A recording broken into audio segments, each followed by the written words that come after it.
महामंत्री ओपी चौधरी का बयान सामने आया। छत्तीसगढ़ में ईडी की कार्रवाई पर बोले हैं ओपी चौधरी। कांग्रेस सरकार पर उन्होंने भ्रष्टाचार के आरोप लगा दिए। कहा कि जहां से मौका मिल रहा है वहां से पैसा इकट्ठा कर रही है सरकार। महादेव ऐप के जरिए युवाओं की जिंदगी बर्बाद हो रही है। 2020 में रेड्डी अन्ना ऐप एक्वायर किया गया था। पूरे छत्तीसगढ़ में बड़े बड़े विज्ञापन निकाले गए थे। सरकार सब कुछ जानते हुए चुप बैठी थी। युवाओं को बर्बाद करने के लिए ऑनलाइन ठगी हुई है। छत्तीसगढ़ पुलिस ने मामला दर्ज किया था कि इसके आधार पर ईडी की कार्रवाई हो रही है। ओपी चौधरी ऐसा कह रहे हैं।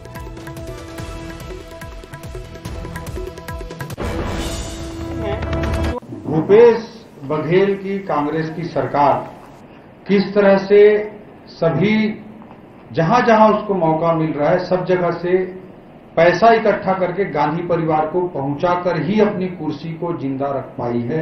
ये बात छत्तीसगढ़ की जनता जनार्दन, हमारे सभी पत्रकार साथी, सभी लोग बहुत अच्छी तरह से जानते हैं।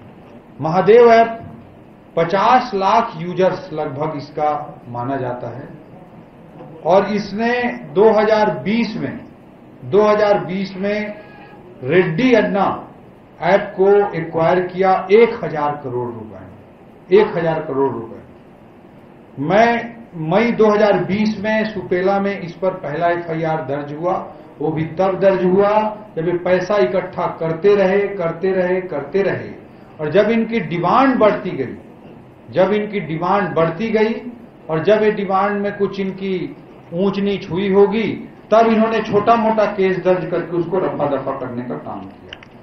कई बातें सामने आ रही हैं, कई सूत्र बता रहे हैं कि डी कंपनी का भी इन्वॉल्वमेंट दुबई कनेक्शन के माध्यम से था और यह भी कई अखबारों ने कई जगह उल्लेखित किया है कि प्रति माह डी कंपनी को करीब 100 करोड़ रुपए की राशि दी जाती थी। इस बात का उल्लेख बहुत सम्मानीय अखबारों ने भी कई जगह। छत्तीसगढ़ में धान और किसान सियासत के केंद्र में बना हुआ है। जैसे जैसे चुनाव नजदीक आ रहे हैं, बीजेपी कांग्रेस दोनों पार्टियां किसानों को रिझाने में जुटी हुई हैं। छत्तीसगढ़ दौरे पर पहुंचे बीजेपी किसान मोर्चा के राष्ट्रीय अध्यक्ष राजकुमार चाहर ने धान और किसानों के मुद्दे पर सीएम भूपेश बघेल को सीधी चुनौती दी।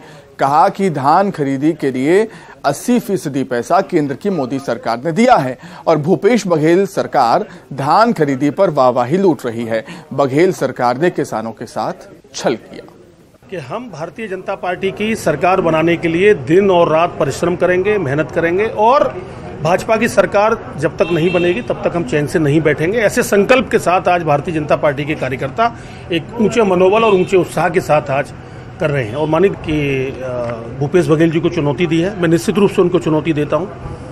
वो छत्तीसगढ़ की जनता को, विशेष रूप से भोले भाले किसानों को गुमराह करने का, उनके मन में भ्रम डालने का काम शुरू से कर रहे हैं। धान की खरीद के लिए 80% केंद्र की सरकार ने पैसा दिया। माननीय मोदी जी ने पैसा छत्तीसगढ़ के किसानों को भेजा। मैं छत्तीसगढ़ के किसानों को ये बताना चाहता हूँ, कुल 12,000 करोड़ रुपए उन्होंने दिया है।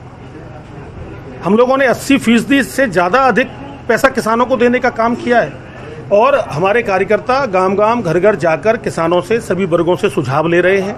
आने वाले समय में जब चुनाव का